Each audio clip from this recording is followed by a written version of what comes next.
Hello and welcome back to my channel guys. कहानी है iron की, जिसके पास भूतों को देखने और उनसे बात करने की सुपरनेचुरल पावर है। अपनी इसी पावर से आयरन ने पहले सुई नाम की भटकती हुई आत्मा को इंसाफ दिलाया था, जिसका मर्डर उसके गाने चुराने के लिए किया गया था। सुई को मुक्ति दिलाने के बाद आयरन की लाइफ में एंट्री होती है साइंटिस्ट सूहो के घोस्ट की।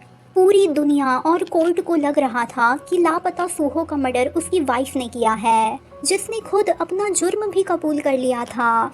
लेकिन जब आयरन सूहो की डेड बॉडी ढूंढ निकालता है तो सूहो के घोस्ट को याद आता है कि उसका कातिल कोई और नहीं बल्कि उसका अपना ससुर डायरेक्टर ताइजुन है। ये सच जानकर सूहो का घोस्ट गुस्से में आयरन की बॉडी पर कब्जा कर लेता है और सीधे डायरेक्टर ताइजुन के घर हमला कर देता है। लेकिन कहानी में तो सबसे बड़ा झटका तब लगता है जब पुलिस आकर सीधे आयरन को ही अरेस्ट कर लेती है, क्योंकि मर्डर वेपन पर ना सिर्फ आयरन के ही फिंगरप्रिंट्स मिले होते हैं। क्या आयरन खुद को बेगुनाह साबित कर पाएगा? चलिए देखते हैं। आयरन जेल में होता है और इन्वेस्टिगेटर हुनवू उससे पूछताछ कर रहा होता है। यहाँ पर आयरन पहले ही कन्फेस कर देता है कि वो मरे हुए सूहो का लॉयर है, जिस पर तो इन्वेस्टिगेटर भाई साहब का दिमाग ही घूम जाता है कि तुम भला मरे हुए इंसान के लॉयर कैसे बन सकते हो और आखिर तुम उससे क्यों डिफेंस करोगे।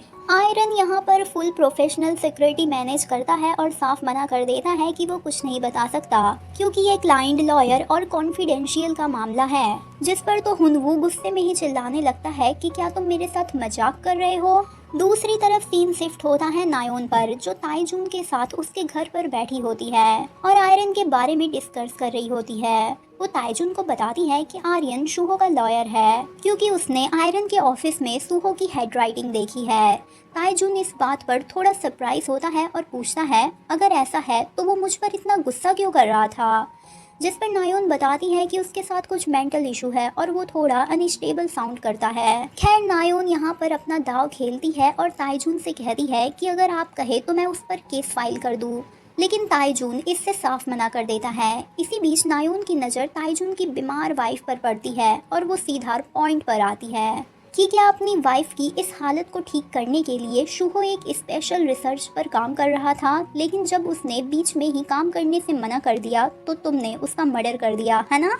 ये सुनते ही ताइजुन के पैरों तले जमीन खिसक जाती है। वो एकदम से गुस्से में भड़कते हुए चिल्लाता है कि ये सब क्या झूठ बोल रही हो। फिर वो इमोशनल होकर 17 साल पहले का सच बताता है, जहां फ्लैशबैक में हमें दिखता है कि ताइजुन की फैमिली कितनी हैप्पी और परफेक्ट थी। लेकिन अचानक से ताइजुन की वाइफ की तबीयत बहुत खराब होने लगी। उन्हें समझ नहीं आ रहा था कि आखिर ये कौन सी ऐसी अजीब बीमारी है जिसका मेडिकल साइंस में भी कोई जवाब नहीं था। ताइजुन बताता है कि वो खुद साइंटिस्ट था, इसलिए वो हार नहीं मान सकता था। उसने दिन रात एक करके मेडिसिन्स बनाने की कोशिश की, पर वो हर बार फेल होता रहा। तब उसे रियलाइज हुआ कि उसे अपने से भी ज्यादा ब्रिलियंट साइंटिस्ट की जरूरत है और इसकी यही खोज उसे सूहो तक ले गई।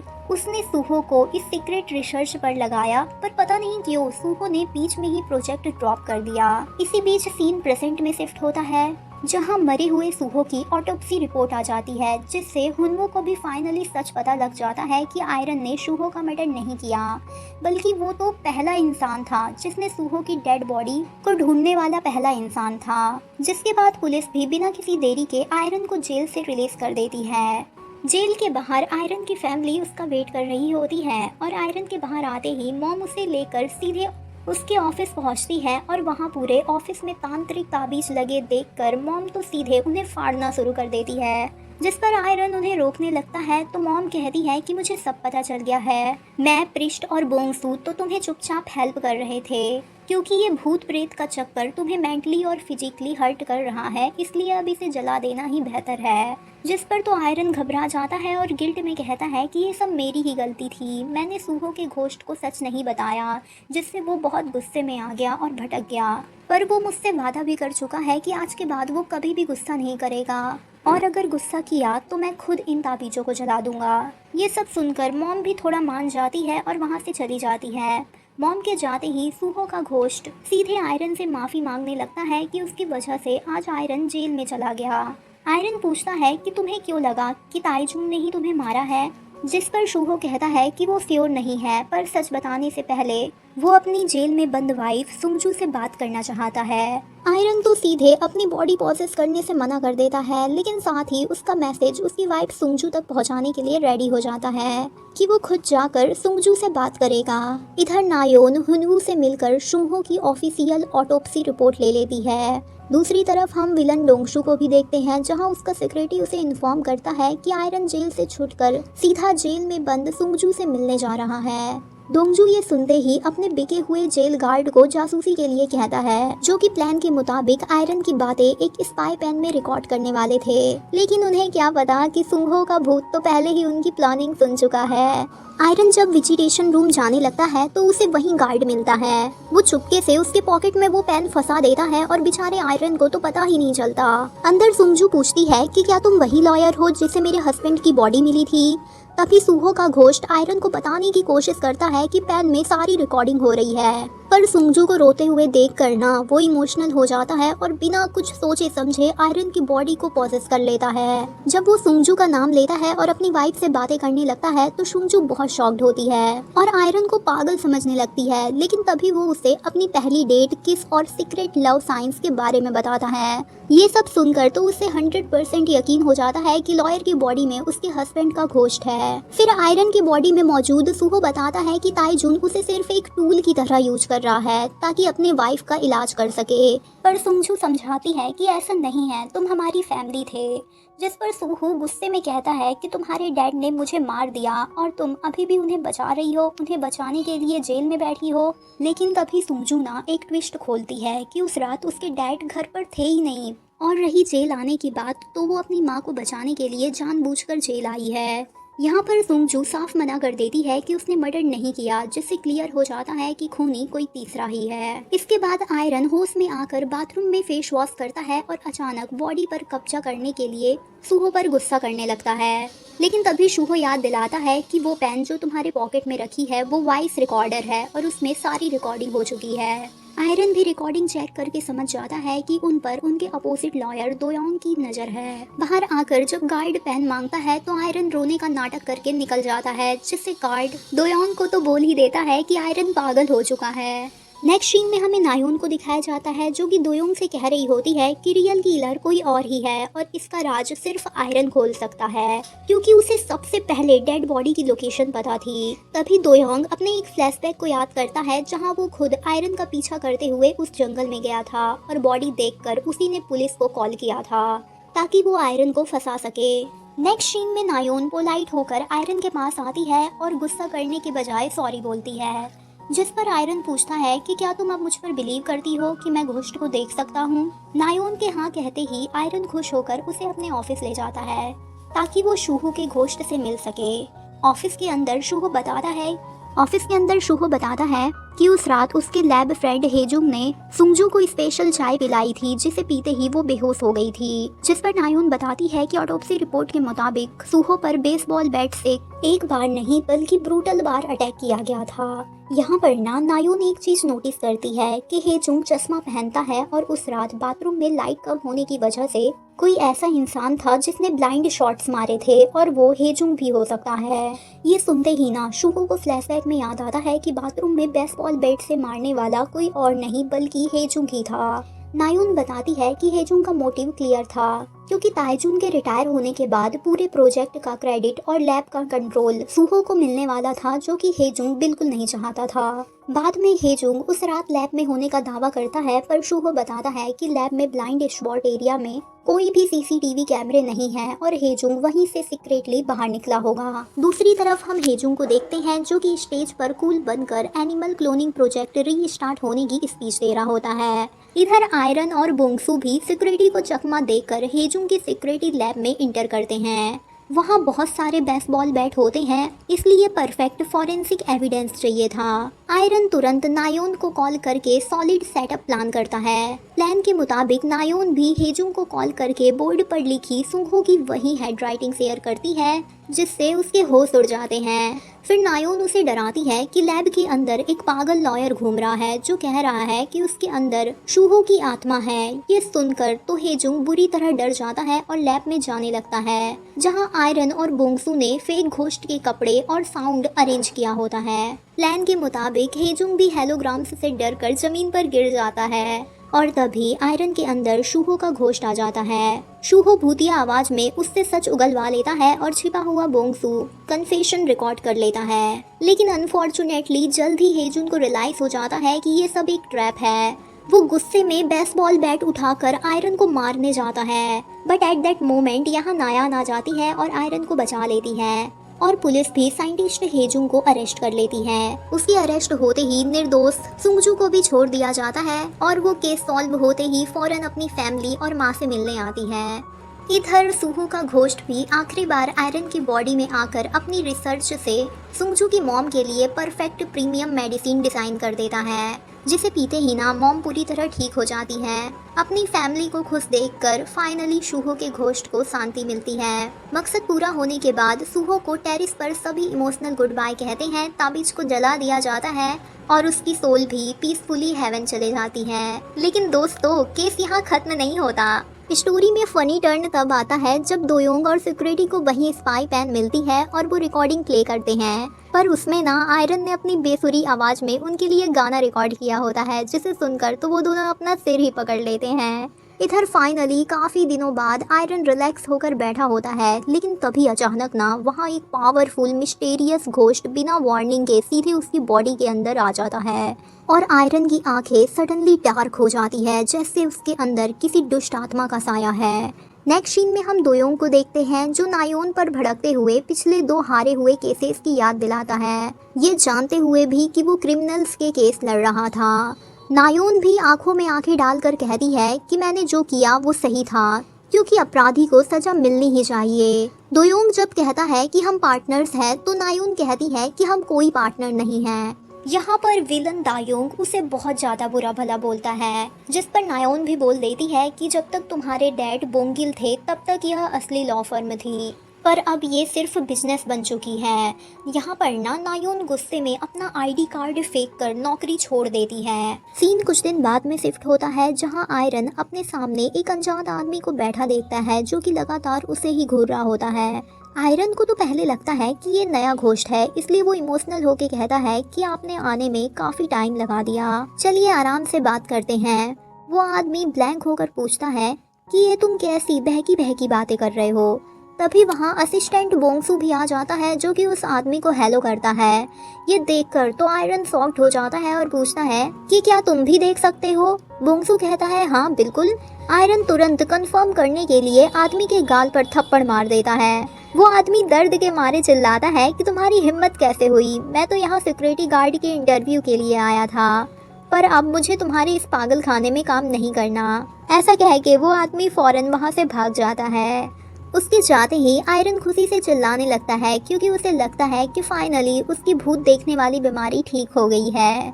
इसके बाद बोंगसू भी आयरन की मॉम को इन्फॉर्म करता है कि पूरे 2 हफ्ते में आयरन ने एक भी घोस्ट नहीं देखा, उसकी घोस्ट सींग पावर गायब हो चुकी है। मॉम के पूछने पर बोंगसू बताता है कि वो बहुत खुश है। इसके बाद आयरन अपनी लॉ फर्म को चमका रहा होता है और सारे ताबीजों के ऊपर कवर लगा रहा होता है ताकि ऑफिस अब नॉर्मल दिखे भाई। दूसरी तरफ पूरे 2 हफ्ते बाद दोयोंग भी रेस्टोरेंट में नायोन को पासपोर्ट देते हुए रिलैक्स होकर वापस लॉ फर्म ज्वाइन करने के लिए कह रहा होता है, पर नायोन को अपनी इंसल्ट अच्छे से याद होती है और वो साफ साफ मना कर देती है। दोयोंग सॉरी भी बोलता है पर नायोन उसे रिजेक्ट करके चले जाती है। ये देखकर दोयोंग का ईगो हर्ट हो जाता है और वो ना यहाँ अपने सिक्योरिटी को कॉल करके कहता है कि सारी लॉ फर्म में बोल दो कि कोई भी नायोन को जॉब नहीं देगा। इसके बाद बेचारी नायोन जहाँ भी इंटरव्यू देने जाती थी, दोयोंग के प्रेशर से रिजेक्शन मिलता है। एक जगह अपने रेज्यूम लेटर पर रेड क्रॉस देखकर नायोन को अपना पास्ट याद आने लगता है कि कैसे सेम इसी तरह आयरन के रेज्यूम लेटर पर उसने क्रॉस लगाया था।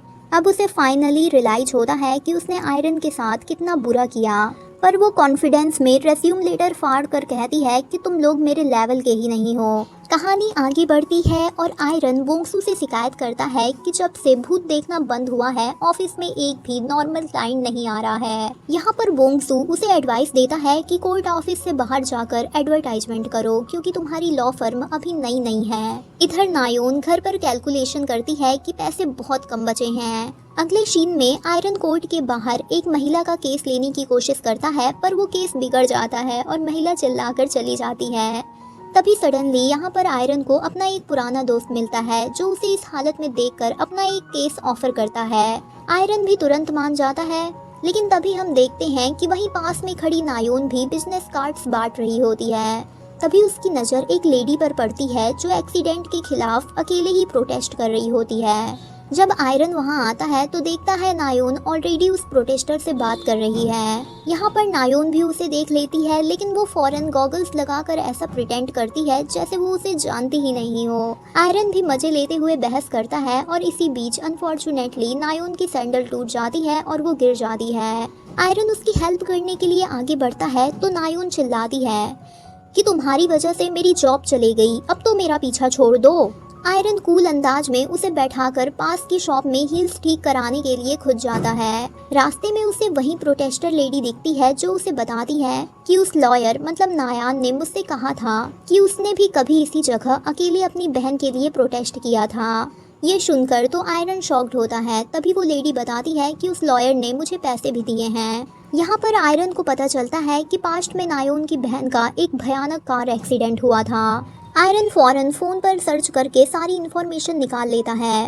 वापस आकर नायोन को देखता है तो उसे उसकी बात याद आती है कि वो इंसानों पर बिल्कुल बिलीव नहीं करती और उसे नायोन के कड़वे बिहेवियर के पीछे का दर्द भी समझ आता है। सीन शिफ्ट होता है जहाँ नायोन को अपने डैड का कॉल आता है जो उसे बर्थडे डिनर के लिए बुलाते हैं और नायोन हाँ कह देती है। लेकिन तभी नायोन को एक क्लाइंट का फ़ोन आता है, वो उसे अगले दिन मिलने बुलाती है। इसी बीच रेस्टोरेंट में प्रिस्ट मॉम से बात कर रहे होते हैं। वो पूछते हैं कि क्या आयरन जानता है कि तुमने कभी अपने हस्बैंड के लिए उसी समन हाउस में विजिट किया था। मॉम साफ साफ मना कर देती है कि उसने कभी भी इसके बारे में अपने बेटे को नहीं बताया और वो आगे भी नहीं बताना चाहती। अगले दिन सुबह सुबह नायोन उस क्लाइंट के बताए हुए पते पर एक बड़ी कंस्ट्रक्शन कंपनी के ऑफिस में पहुंचती है, जिसके बाहर बहुत सारे मजदूर प्रोटेस्ट कर रहे होते हैं। नायोन उन्हें इग्नोर करके अंदर ऑनर से बात करने चले जाती है, पर वहाँ गुंडों की पूरी गैंग बैठी होती है। माहौल बहुत ही शैडी होता है। नायोन समझ जाती है कि ये लोग फ्रॉड है।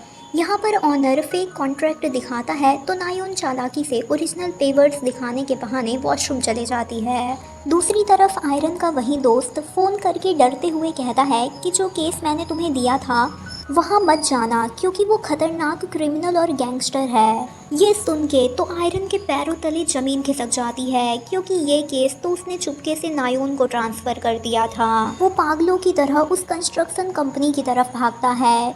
इधर जब दोयोंग के सिक्योरिटी को पता चलता है तो वो भी दोयोंग को बताता है कि नायोन एक डेंजरस कंपनी के फेस में फंस गई है। लेकिन यहाँ पर दोयोंग बहुत शेल्फिश होता है। वो नायोन की मदद करने के बजाय कहता है कि उसे उसके हाल पर छोड़ दो। आखिर उसे भी तो पता चले कि फर्म के बिना उसकी औकात क्या है। इधर वॉशरूम में नायोन तुरंत पुलिस ऑफिसर ह्यून को कॉल करके फोर्स लेकर आने के लिए कहती है। बाहर आकर नायोन गैंग के सामने डॉक्यूमेंट्स चेक करते हुए कॉन्फिडेंस के साथ कहती है कि अब तुम लोगों का जेल जाना निश्चित है। तभी बाहर पुलिस सायरन जैसी आवाज़ सुनकर उसका कॉन्फिडेंस और बढ़ जाता है, पर अगले ही पल दरवाज़ा टूटता है और आयरन हाफते हुए अंदर आता है कि नायोन क्या तुम ठीक हो। नायोन पूछती है कि बाहर की पुलिस कहाँ है, तो आयरन मासूमियत से पूछता है कि कौन सी पुलिस। नायोन को रियलाइज़ होता है कि वो आवाज़ पुलिस की नहीं थी और अब वो ट्रैप में फंस चुके हैं। वो कहती है अब बहस मत करो, बस भागो। दोनों भागते हैं और पूरी गैंग हथियार लेकर उनके पीछे भागती है। यहाँ पर आयरन नायोन को प्रोटेक्ट करने के लिए गुंडों को लात भी मार देता है। भाग दौड़ के बाद दोनों छत की एक ऐसी जगह में फंस जाते हैं जहाँ से बाहर जाने का रास्ता नहीं होता और फाइनली गुंडे उन्हें घेर लेते हैं। आयरन घबराता है, लेकिन तभी नायोन की नज़र नीचे खड़े प्रोटेस्टर्स पर पड़ती है। वो उन इलीगल डॉक्यूमेंट्स को खिड़की से बाहर निकालकर उनको धमकी देती है कि अगर आगे बढ़े तो इन पेपर्स को नीचे फेंक दूंगी, जिससे तुम्हारा पूरा पर्दाफाश हो जाएगा। लेकिन अनफॉर्चुनेटली तभी जोरदार हवा का झोंका आता है और सारे डॉक्यूमेंट्स नायोन के हाथ से छूटकर हवा में उड़ जाते हैं। डॉक्यूमेंट्स उड़ते ही गुंडे उन दोनों को मारने आगे बढ़ते हैं। आयरन फाइट करने की कोशिश करता है, पर प्रोफेशनल गुंडों के आगे टिक नहीं पाता और वो पिटने लगता है। नायोन बीच में आकर एक गुंडे को काट लेती है, पर जब वो देखती है कि दूसरा गुंडा लोहे की पाइप से आर्यन के सिर पर वार करने वाला है, तो वो बिना कुछ सोचे समझे आयरन के ऊपर कूदकर उसे बचाने आगे बढ़ जाती है। वो गुंडा जैसे ही नायोन को मारने वाला होता है, ठीक एट दैट मोमेंट वहाँ पर पुलिस पहुँच जाती है। नायोन का फ्रेंड ह्यून हवा में फायरिंग करता है, जिससे सारे गुंडे सरेंडर कर लेते हैं और दोनों की जान बच जाती है। ह्यून नायोन को आयरन की हेल्प करते देख थोड़ा शॉक्ड होता है, लेकिन साथ में वो जेलस भी फील करता है, जैसे उसके भी दिल में नायोन के लिए फीलिंग्स हो। बाद में दोयोंग का सिक्योरिटी उसे फ़ोन करके बताता है कि आयरन के टाइम पर आने से नायोन को प्रोटेक्ट कर लिया गया है और सही टाइम पर पुलिस भी वहाँ आ गई, जिससे वो सेफ है। यहाँ पर ना हम एक चीज़ नोटिस करते हैं, नायना को लेकर दोयोंग भी कहीं ना कहीं जेलस फील करता है।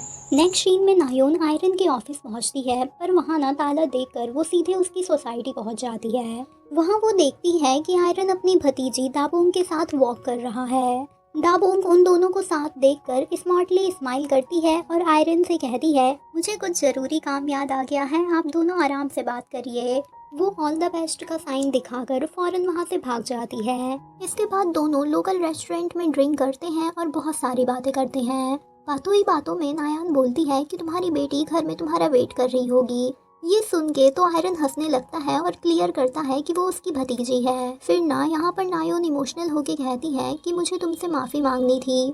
पास्ट में जब तुम इंटरव्यू देने आए थे तो मैंने बिना काबिलियत देखे तुम्हारे रेज्यूम पर क्रॉस लगा दिया था, पर जब मेरे साथ ऐसा हुआ तो मुझे रियलाइज़ हुआ कि तुम्हें कितना हर्ट हुआ होगा। सो आई एम रियली सॉरी। जिस पर आयरन जेंटलमैन की तरह कहता है कि वो पास्ट था, मैं भूल चुका हूँ। यहाँ पर ना चोट की वजह से आयरन से ठीक से खाना नहीं खाया जा रहा था। ये देखकर नायोन खुद अपने हाथों से उसे खाना खिलाती है, जो कि बहुत ही प्यारा मोमेंट होता है।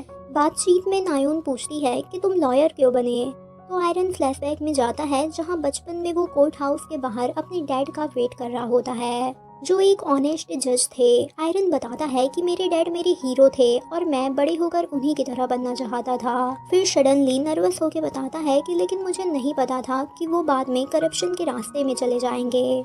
फिर वो नायोन से पूछता है कि वो लॉयर क्यों बनी, जिस पर नायोन बताती है कि उसकी सिस्टर शियूंग का सपना था कि वो बड़ी होकर वकील बने, पर उसके एक्सीडेंट के बाद सपना अधूरा रह गया। इसलिए उसकी मेमोरी में मैंने सिंगर बनने की जगह लॉयर बनने का प्रोफेशन चुना। शायद मुझे खुद की ड्रीम्स फॉलो करने का हक नहीं था। ये सब बताते हुए नायोन काफी ज्यादा नर्वस हो जाती है और बहुत ड्रिंक कर लेती है। नायोन काफी नशे में धुत होती है, इसलिए आयरन अपनी टैक्सी में उसे संभालते हुए उसके घर ले आता है। नायोन सोफे पर सो जाती है तो आयरन उसे अपनी जैकेट उड़ा देता है।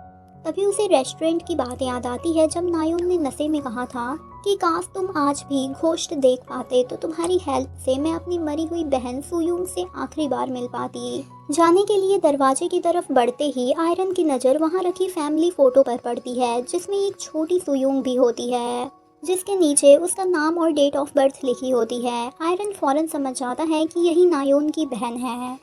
नेक्स्ट सीन में रात में आयरन अपने अंधेरे कमरे में गुमसुम बैठा होता है। तभी बोंगसू के पूछने पर आयरन इमोशनल होकर बताता है कि जब मेरी पावर्स गायब हो गई थी तो मैं खुश था, पर सच कहूँ तो अब मैं दोबारा घोस्ट देखना चाहता हूँ। जब मैं उन बेबस आत्माओं की हेल्प करके उन्हें इंसाफ दिलाता हूँ तो जो खुशी मिलती है वो किसी और चीज में नहीं है। फाइनली डिसाइड करने के बाद आयरन ऑफिस में पहुंचकर ताबीजों के ऊपर से कवर्स हटाता है। फिर वो टेबल पर रखी रहस्यमय अगरबत्ती जलाता है और कुछ ही सेकंड में चक्कर खा के बेहोश हो जाता है। होश में आने पर वो देखता है कि खिड़की के पास एक अनजान लड़की खड़ी है, जिसके पैर जमीन पर नहीं टिके, मतलब कि वो घोस्ट है। ये देखकर आयरन समझ जाता है कि उसकी घोस्ट साइनिंग पावर वापस आ चुकी है। आयरन की आवाज़ देखने पर जब वो लड़की पीछे मुड़कर देखती है ना, तो उसका चेहरा देखकर आयरन के पैरों तले जमीन खिसक जाती है, क्योंकि ना वो वही हूबहू लड़की थी जो उसने नायोन के घर में फोटो में देखी थी। मतलब कि ये नायोन की मरी हुई बहन सुयोंग है। दूसरी तरफ हम इधर नायोंग के डैड को भी देखते हैं, जो अपनी टैक्सी रोककर अपनी वाइफ को कॉल करके बताते हैं कि पास्ट में जब हम शुयोंग की शांति के लिए जिस शमन हाउस में आए थे, मैं ठीक उसी के सामने खड़ा हूँ, पर अब वो एक लॉ फर्म बन चुका है। उधर नायोन की मॉम भी अपनी बेटियों के खाली रूम को देखकर पुराने दिनों को याद करके इमोशनल हो जाती है कि कैसे वो बचपन में छोटी छोटी बातों पर फाइट किया करते थे।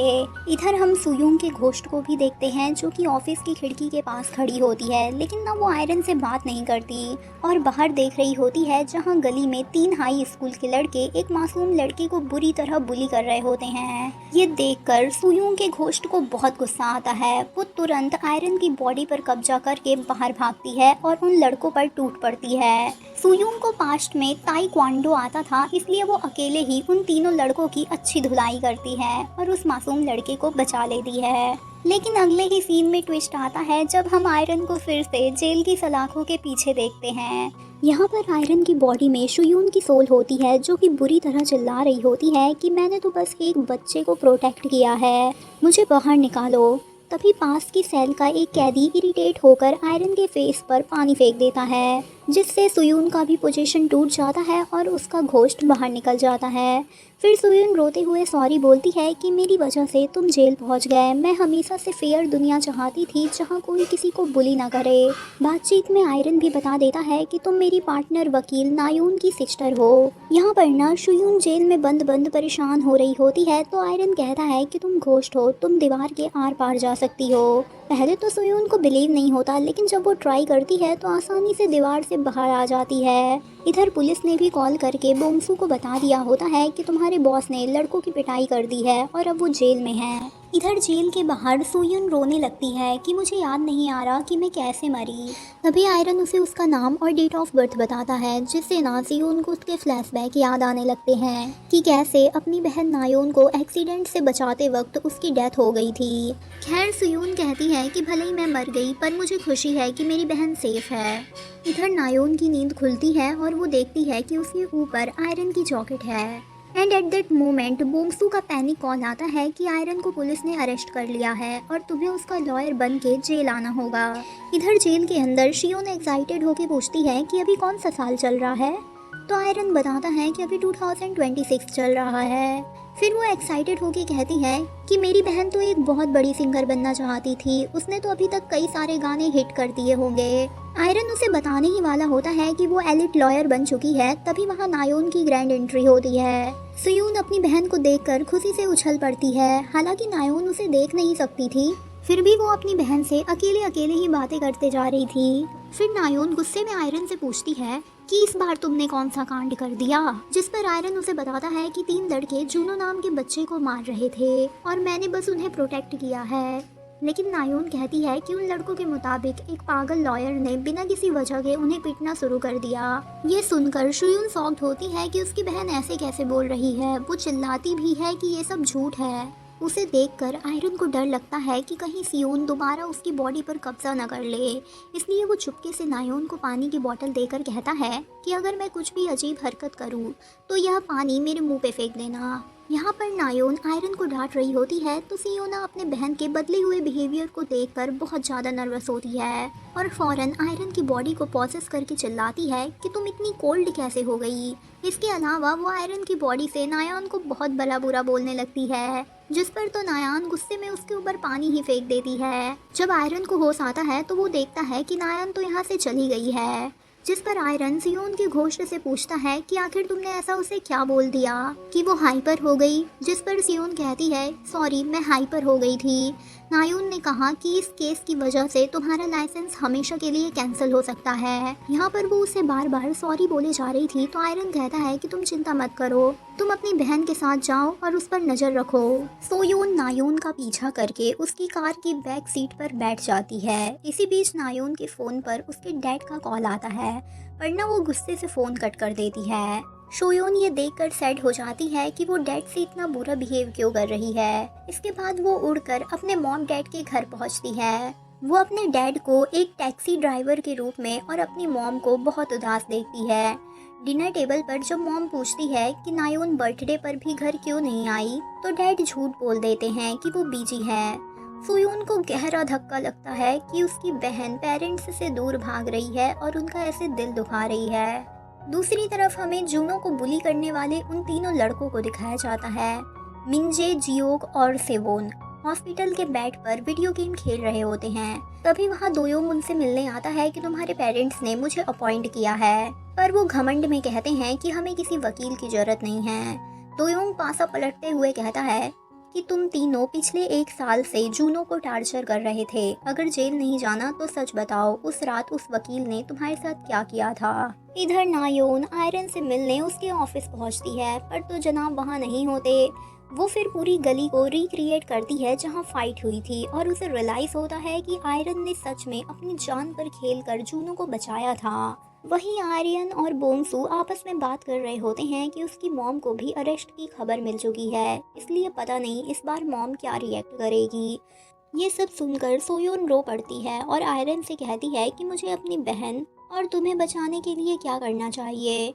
आयरन कहता है कि तुम सीधा जूनो के पास जाओ और देखो कि वो क्या कर रहा है। सोयोन भी उड़कर जूनो के घर पहुंचती है और देखती है जूनो डिप्रेशन में कमरे में बैठा हुआ है, और तभी उसे एक बुली करने वाले लड़के का कॉल आता है जो उसे धमकी देता है कि शाम को 5 बजे पीसी कैफे में पैसे के साथ आ जाना, वरना जान से मार देंगे।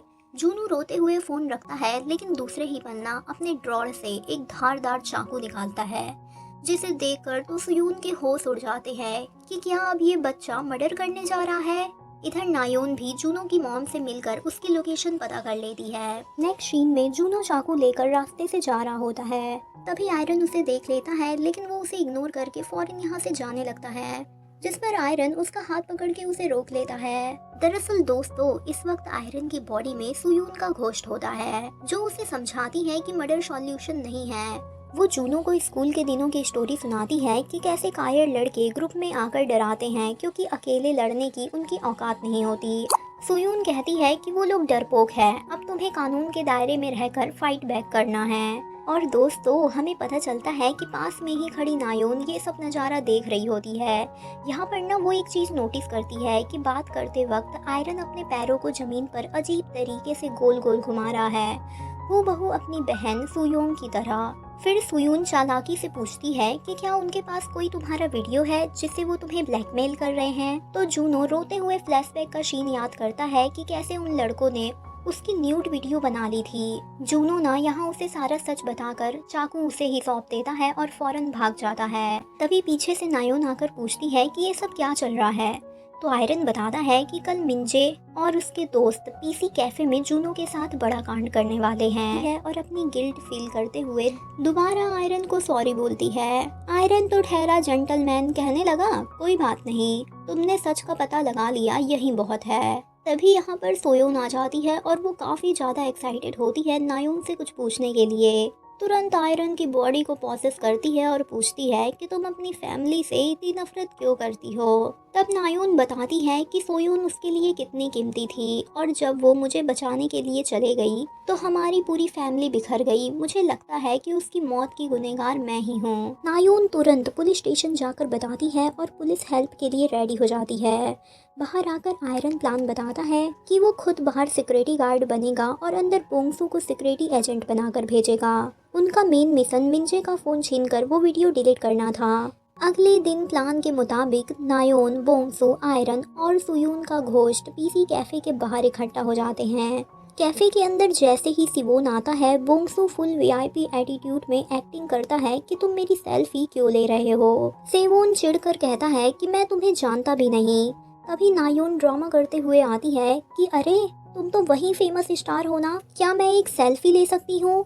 बोंगसू हाँ कह के सेवोन का फोन छीनता है और चुपके से नायोन को पास कर देता है। नायोन फौरन वीडियो ढूंढने लगती है, पर ना उसे वहाँ वो वीडियो नहीं मिलती। एक्चुअली ना मिंजे और जियो कैफे के वॉशरूम में छिपे होते हैं, और मिंजे फोन में जीनो की वही वीडियो देखकर बहुत हंस रहा होता है कि अब ये गंदी वीडियो हम उसकी मॉम को सेंड करके उससे पैसा वसूलेंगे।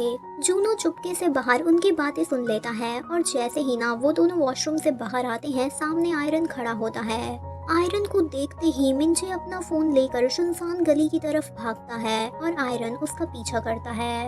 इधर कैफे में खड़ी नायोन को भी दोयोंग का कॉल आता है, जो कि अपनी ही चाल चल रहा होता है और उसे धमकी देता है कि अगर आयरन का लाइसेंस बचाना है तो लड़कों के पेरेंट्स को सेटलमेंट के तौर पर 50 मिलियन वॉन देने होंगे, वरना कोर्ट आयरन को जेल भेज देगी। ये सुनकर तो नायोन बहुत ज्यादा परेशान हो जाती है और उसे गुस्सा भी आता है कि दोयोंग इतना दुष्ट कैसे हो सकता है। लेकिन इससे पहले कि वो कुछ करे, उसे आयरन की मॉम का भी कॉल आ जाता है, जो रोते हुए कहती है कि वो लोग अब मुझे सेटलमेंट के पेपर पर साइन करने बुला रहे हैं।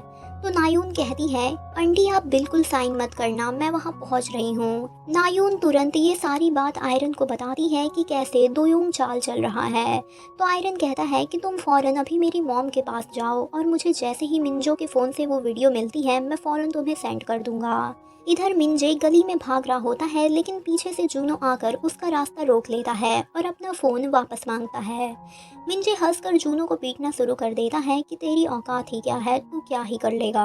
तभी वहाँ आयरन और सियोन भी पहुँच जाते हैं और सिचुएशन देख कर ना सियोन का घोस्ट तुरंत आयरन की बॉडी पर कब्जा कर लेता है। सुयोन की पावर मिलते ही जूनो के भी अंदर हिम्मत आ जाती है। वो मिंजे पर पलटवार करता है और उसका फोन छीन लेता है। खून से लथपथ जूनो पीछे मुड़कर आयरन को देखता है और आयरन की बॉडी में मौजूद सियोन इमोशनल होकर उसे गले लगा लेती है। वो तुरंत उस वीडियो को नायोन के व्हाट्सएप पर सेंड कर देती है और उसके पास से डिलीट कर देती है। उधर सेटलमेंट ऑफिस में आयरन की मॉम काफी देर तक नायोन का वेट करती है, पर जब वो नहीं आती तो हार मानकर पेपर्स पर साइन करने ही वाली होती है कि ठीक उसी मोमेंट पर नायोन अंदर आकर सीधे उस सेटलमेंट पेपर को छीनकर टुकड़े टुकड़े कर देती है। इतना ही नहीं, वो गुस्से में उन अमीर पेरेंट्स से कहती है कि आपके बच्चे कोई मासूम नहीं बल्कि क्रिमिनल है, जिन्होंने एक बच्चे को न्यूट करके उसकी गंदी वीडियो बनाई है और उसे ब्लैकमेल किया है। हमारे पास सारे डिजिटल एविडेंस आ चुके हैं और सेवोन ने तो ऑलरेडी अपना पुलिस के सामने जुर्म भी कबूल कर लिया है। अब आपके साथ सेटलमेंट नहीं बल्कि आपके बच्चों पर असॉल्ट और ब्लैकमेलिंग का केस चलेगा। ये सुनकर तो सारे पेरेंट्स के पैरों तले जमीन खिसक जाती है और वो फौरन वहाँ से भाग जाते हैं। फिर बाहर आकर नायोन दोयों को रोकती है और कहती है कि मुझे पता चला है कि तुमने उन लड़कों को अपना फोन फेंकने के लिए कहा था ताकि एविडेंस मिट सके। सच में तुम इतना गिर जाओगे ना, मैंने कभी सोचा नहीं था। दोयोंग दुष्टों की तरह हंसते हुए कहता है कि केस जीतने के लिए जो करना पड़े वो सही है। तुम भी तो पहले यही करती थी, पर इस आयरन के चक्कर में आकर तुम इतनी बदल क्यों गई हो। वो नायोन को एक बहुत बड़ा सीक्रेट बताते हुए कहता है कि क्या तुमने आयरन के बारे में एक बात नोटिस की है कि उसने जितने भी केसेस लड़े हैं वो सारे लोग ऑलरेडी मर चुके हैं। वो मरे हुए लोगों के केस क्यों लड़ता है? क्या तुमने कभी कोर्ट में उसकी अजीब हरकतें देखी जब वो घोस्ट की तरह एक्टिंग करता है? इसका सीधा सा मतलब है कि वो भूतों को देख सकता है। जिस जगह पर उसका ऑफिस है वहाँ पहले शमन हाउस हुआ करता था।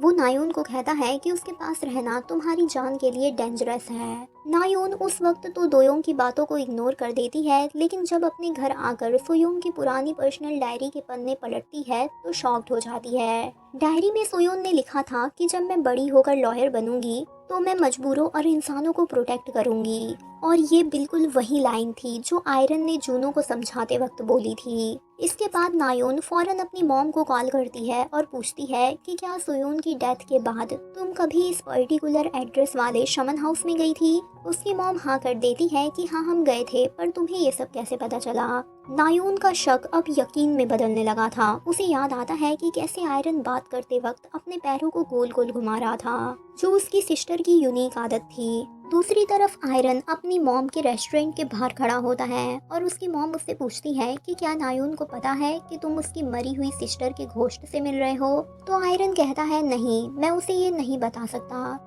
ये सच जानकर वो टूट जाएगी। तभी वहाँ सोयोन का भी घोस्ट आ जाता है जो आयरन से बातें करने लगती है। लेकिन तभी अचानक वहाँ एक कार आकर रुकती है जहाँ से नायोन निकलती है और उसे धमकी देती है कि मुझे तुमसे एक बहुत जरूरी बात करनी है, फौरन मेरे साथ चलो। नेक्स्ट सीन में नायोन सीधे आयरन को चुपचाप एक बड़े अम्यूजमेंट पार्क के अंदर ले जाती है और कहती है चलो हम उस ऊंचे रोलर कोस्टर झूले पर बैठेंगे। आयरन घबरा कर कहता है कि मुझे ऊंचाई से बहुत डर लगता है, लेकिन नायोन कहती है कोई बात नहीं, मैं टिकट लेकर आती हूँ। आयरन पास में खड़ी सोयोन से कहता है कि शायद नायोन को पता चल चुका है कि तुम मेरे साथ हो, लेकिन सोयोन तो उसकी बातों पर ध्यान ही नहीं देती और उस झूले को देखकर अपने बचपन की तरह खुश हो जाती है और कहती है कि ये तो मेरा फेवरेट झूला है। और फाइनली जिसका डर था वही होता है। वो एक्साइटेड होकर आयरन की बॉडी पर दोबारा पॉजेस कर लेती है। जब नायोन टिकट लेकर वापस आती है तो आयरन के क्यूट क्यूट एक्सप्रेशन देखकर समझ जाती है। आयरन की बॉडी में मौजूद शुयून अपनी बहन का नाम लेती है और कहती है चलो ना हमेशा की तरह इस झूले की सबसे लास्ट वाली रो में बैठते हैं। ये बात सुनते ही नायोन की आंखों से आंसू बहने लगते हैं, क्योंकि ये बात सिर्फ उसकी बहन सुयून को ही पता थी। उसे 100% बिलीव हो जाता है कि सामने खड़ा इंसान भले ही आयरन है, लेकिन उसके अंदर उसकी अपनी सगी बहन सुयून की आत्मा है। नायोन पागलों की तरह भाग कर आती है और आयरन को कस के गले लगा लेती है। दोनों बहनें बहुत ज़्यादा इमोशनल होकर जोर जोर से रोने लगती है। उन दोनों को देखकर आइट साइड के लोग शॉक्ड होते हैं। नायोन अपनी बहन सुयून के साथ इंटरटेनमेंट पार्क में फुल एंजॉय करती है और बड़े से झूले पर राइड का मजा लेती है, लेकिन तभी ना अचानक से तेज बारिश होने लगती है और नायोन को अच्छे से पता होता है कि अगर आयरन की बॉडी बारिश के पानी से भीग गई तो सुयून की सोल तुरंत उसकी बॉडी छोड़कर बाहर निकल जाएगी। बेचारी नायोन ऐसा बिल्कुल नहीं चाहती थी, क्योंकि वो अपनी बहन के साथ और वक्त बिताना चाहती थी, लेकिन सुयून मुस्कुराते हुए कहती है तुम चिंता मत करो, मैं कहीं नहीं जा रही, हम दोनों फिर मिलेंगे। जैसे ही बारिश की बूंद आयरन पर गिरती है ना, सुयून की आत्मा आयरन की बॉडी से बाहर आ जाती है और आयरन को होश आता है।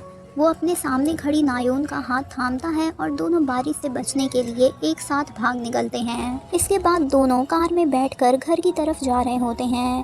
तभी नायोन एक्साइटेड होकर आयरन से पूछती है कि मेरी सिस्टर इस वक्त कहाँ है, तो आयरन बताता है कि वो कार की बैक सीट में आराम से बैठी है। तभी नायोन भूतों के बारे में उसे और जानने लगती है कि ये घोस्ट तुम्हारी बॉडी पर कब और कैसे कब्जा करते हैं। आयरन उसे समझाता है कि जब इन आत्माओं की कोई अधूरी ख्वाहिश अपने पीक पर होती है तो वे ऐसा कर सकती है, यानी जब तुम्हारी सिस्टर या तो बहुत ज़्यादा खुश होगी या फिर बहुत ज़्यादा गुस्से में होगी, सिर्फ ऐसे ही स्ट्रॉन्ग इमोशन के वक्त वो मेरी बॉडी को प्रोसेस कर सकती है। ये सुनते ही नायोन आयरन से रिक्वेस्ट करती है कि क्या तुम आज की रात मेरे घर रुक सकते हो। आयरन भला ये कैसे मना कर सकता था, वो इजीली मान जाता है। घर आकर वो दोनों सबसे पहले मूवी देखना शुरू करते हैं। आयरन सुयून से पूछता है कि क्या तुम सच में यही मूवी देखना चाहती थी, तो सुयून हामी भरती है और बताती है कि मेरे अचानक मरने से पहले मैंने इस मूवी की एंडिंग नहीं देखी थी, इसलिए आज मैं इसकी एंडिंग देखना चाहती हूँ। मूवी खत्म होने के बाद नायोन फौरन एक बोर्ड गेम लेकर आती है जो पास्ट में सुयून का सबसे फेवरेट गेम हुआ करता था।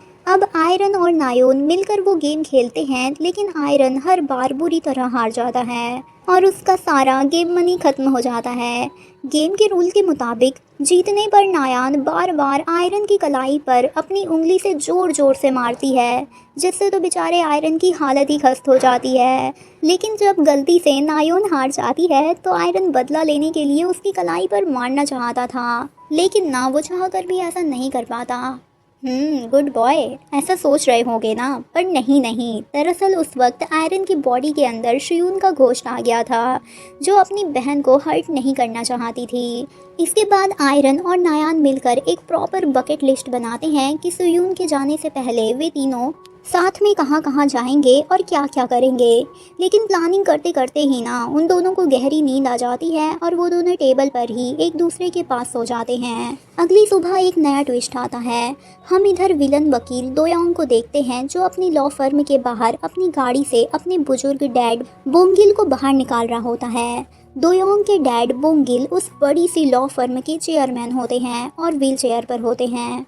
लॉ फर्म के अंदर आते ही सारे एम्प्लॉयज़ बोंगिल का ग्रैंड वेलकम करते हैं। थोड़ी देर बाद दोयोंग अपने डैड के कैबिन में आकर कहता है कि सारे एम्प्लॉयज़ रेडी है, चलिए मीटिंग शुरू करते हैं। लेकिन ना बोंगिल गुस्से में कहता है कि तुम अपनी तमीज भूल गए हो, तुमने मुझसे यह भी नहीं पूछा कि मैंने सवेरे से कुछ खाया या नहीं। कहता है कि रहने दो, मैं खुद एक बढ़िया से ट्रेडिशनल रेस्टोरेंट को जानता हूँ, डोंगिल तुरंत सॉरी बोलता है और उन्हें किसी अच्छे से रेस्टोरेंट में ले जाने की बात कहता है। लेकिन बोंगिल, चलो आज हम दोनों बाप बेटा वहीं एक साथ खाना खाएंगे। बोंगिल अपने बेटे दोयोंग को लेकर सीधे एक छोटे से रेस्टोरेंट पहुंचता है। और दोस्तों, मैं आपको बता दूं कि ये रेस्टोरेंट और किसी का नहीं बल्कि आयरन की मॉम का होता है। मॉम जैसे ही चेयरमैन को देखती है फ़ौरन पहचान लेती है, क्योंकि हमें पता चलता है कि पास्ट में बोंगिल और आयरन के डैड बहुत अच्छे दोस्त हुआ करते थे।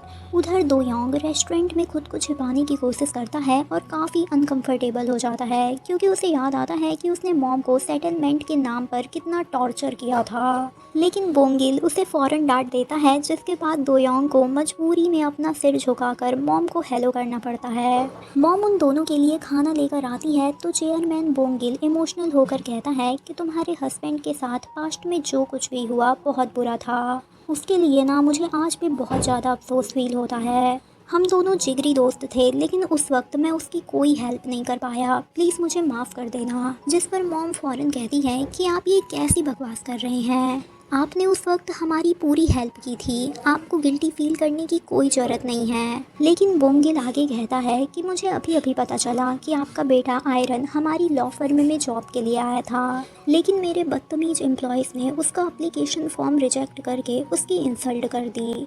मैं उसके लिए माफ़ी मांगता हूँ और आप अपने बेटे से कहना कि हमारी लॉ फर्म के दरवाजे उसके लिए हमेशा खुले हैं, वो जब चाहे ज्वाइन कर सकता है। मॉम को भी याद आता है कि उसने आयरन के लॉ फर्म में एक बड़ा सा क्रॉस का साइन देखा था, जिससे उसे फील होता है कि कॉर्पोरेट वर्ल्ड में उसके बेटे के साथ कितनी नाइंसाफ़ी हुई थी। नेक्स्ट सीन में हम दोबारा आयरन और नायोंग को देखते हैं, जहां आयरन की बॉडी में अभी भी सुयोन की सोल होती है और दोनों बहनें बाहर घूम घूम के अपनी बकेट लिस्ट के काम पूरे कर रही होती है। तभी सुयोन अचानक आयरन की बॉडी से बाहर आती है और कहती है, चलो अब किसी अच्छे से रेस्टोरेंट में चलते हैं, क्योंकि मैंने सुना है कि जब इंसान अल्कोहल पीता है तो वो अपने दिल की सारी दबी हुई बातें उगल देता है। मैं आज अपनी बहन की दिल का हाल सुनना चाहती हूँ। इसके बाद वे दोनों फ्राइड चिकन और ड्रिंक्स वाले रेस्टोरेंट में जाते हैं। सुयोन दोबारा आयरन की बॉडी को प्रोसेस करती है और चिकन खाते हुए अपनी सिस्टर से पूछती है कि तुम अचानक सिंगर बनने का अपना सपना छोड़कर लॉयर क्यों बन गई। नायून उदास होकर झूठ बोल देती है कि बस ऐसे ही मुझे वकालत पसंद आ गई। फिर सुयोन पूछती है कि तुम मॉम डैड से इतना डिस्टेंस क्यों बनाई हो, उनका फ़ोन भी ज्वाइन नहीं करती। नायून फिर से अपने दिल की बातें छुपाते हुए कहती है कि क्योंकि मैं अपने केसेस के काम में बहुत ज़्यादा बिजी थी। और ये कहकर वो रोने से बचने के लिए वॉशरूम की तरफ चली जाती है। शुयून भी फ़ौरन अपने चेहरे पर पानी डालती है और उसकी बॉडी से बाहर आ जाती है। फिर उसे कहती है कि मैं कुछ देर के लिए बाहर जा रही हूँ, ताकि तुम नायोन से अकेले में खुलकर बात कर सको, क्योंकि मुझे पूरा यकीन है कि मेरी बहन तुम्हें पसंद करती है, इसलिए तुम उसका हमेशा अच्छे से ख्याल रखना। ये सब सुन के तो आयरन के बिना घोष्ट चढ़े ही गाल लाल हो जाते हैं। फिर भी वो कहता है ठीक है, मैं बात करूँगा। वॉशरूम से जब नायोन बाहर आती है तो पूछती है क्या मेरी बहन चली गई।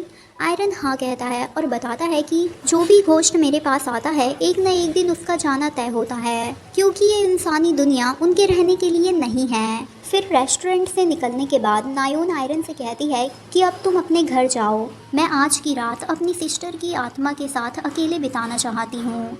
इसके बाद आयरन चला जाता है और नायोन भी अपने अपार्टमेंट के अंदर आ जाती है। भले ही उसे अपनी सिस्टर का घोष्ट दिखाई नहीं दे रहा हो, फिर भी वो हवा में देखते हुए उससे बातें करने लगती है। यहाँ पर वो कहती है कि अब से तुम हमेशा सोफ़े के राइट साइड में बैठोगी, हमें साथ में रहने के लिए कुछ रूल्स बनाने होंगे। वो हवा में दो चीज़ें दिखाकर कहती है इसमें से अपने पसंद की चीज़ चूज़ करो। फिर वो दुनिया के नक्शे की लिस्ट दिखाकर कहती है कि बताओ हम दोनों कहाँ घूमने जाएंगे, न्यूयॉर्क चले क्या। लेकिन जब सामने से कोई रेस्पॉन्स नहीं आता तो नायोन की आंखों में ना आंसू आ जाते हैं। वो अपनी सिस्टर की फेवरेट आइसक्रीम टेबल पर रखती है और वॉशरूम में जाकर खुद को लॉक कर लेती है और अपनी बहन के खोने के गम में फूट फूट कर रोने लगती है। इधर आयरन अपने घर पहुंचता है, जहां उसकी मॉम कुछ स्पेशल खाना पैक कर रही होती है। आयरन जब टेबल पर चेयरमैन बोंगिल का बिजनेस कार्ड देखता है तो शॉक्ड होकर पूछता है क्या ये अमीर आदमी हमारे यहाँ आया था। मॉम कहती है हाँ वो आए थे और तुम्हारे पापा की डेथ के लिए सॉरी कह रहे थे। ये सुनकर आयरन गुस्से में कहता है कि उस बात को पूरे 20 साल बीत चुके हैं और वो आज इतने साल बाद अचानक हमारे पास क्यों आए थे। जिस पर मॉम बताती है कि चेयरमैन विदेश में अपनी एक बहुत बड़ी सर्जरी करवा के लौटे हैं और उनकी तबीयत ठीक नहीं है, इसलिए मैं उनके लिए खाना पैक कर रही हूँ, तुम जाकर उन्हें दे देना। लेकिन आयरन जाने से साफ मना कर देता है कि मैं उस लॉ फर्म के लोगों से नफरत करता हूँ और मैं कहीं नहीं जाऊँगा। उसी रात जब आयरन अपने कमरे में सो रहा होता है तो अचानक सामने सोयोन का घोस्ट प्रकट हो जाता है। आयरन उसे देखकर शॉक्ड हो जाता है और पूछता है कि तुम इतनी रात को यहाँ क्या कर रही हो। सोयोन दुखी होकर बताती है कि मेरी बहन मुझसे बात करना चाहती थी पर मैं चाह कर भी उसकी किसी भी बात का जवाब नहीं दे पाई। वो मेरे गम में वॉशरूम में जाकर रो रही थी। मैं अपनी प्यारी बहन को और ज़्यादा दुख नहीं देना चाहती। मेरे आने से पहले उसकी लाइफ बिल्कुल नॉर्मल चल रही थी, लेकिन मेरे लौटने के बाद वो पूरी तरह डिस्टर्ब हो चुकी है। मैं चाहती हूँ कि वो अपनी पुरानी खुशहाल लाइफ में वापस लौट जाए। मेरी बकेट लिस्ट का एंड यहीं पे होता है। यहाँ पर सोयोन काफ़ी ज़्यादा नर्वस होती है और अपना ताबीज़ चलाकर वापस जाने के लिए जिद कर रही होती है। आयरन ये सब देखकर बहुत ज़्यादा शॉक्ड होता है। वो क्या करे क्या ना करे उसे कुछ समझ ही नहीं आता। फाइनली वो भी ताबीज़ चलाने के लिए एग्री हो जाता है। लेकिन दोस्तों मैं आपको एक बात बता दूं कि सोयोंग और नायना के साथ ना कुछ बहुत बड़ा होने वाला है जो कि आज तक कभी नहीं हुआ है। अब वो क्या होने वाला है वो आपको नेक्स्ट पार्ट में ही पता चलेगा। तब तक के लिए दोस्तों आप मुझे कमेंट करके बता सकते हो कि आपको नेक्स्ट पार्ट चाहिए कि नहीं चाहिए, क्योंकि ना जब आप कमेंट करोगे तभी मैं आपके लिए नेक्स्ट पार्ट लेकर आऊँगी। और चैनल को ध्यान से सब्सक्राइब कर लेना ताकि नेक्स्ट पार्ट आपसे बिल्कुल भी मिस ना हो। तो मिलते हैं नेक्स्ट पार्ट में, तब तक के लिए अपना ध्यान रखिएगा। आपका दिन शुभ हो।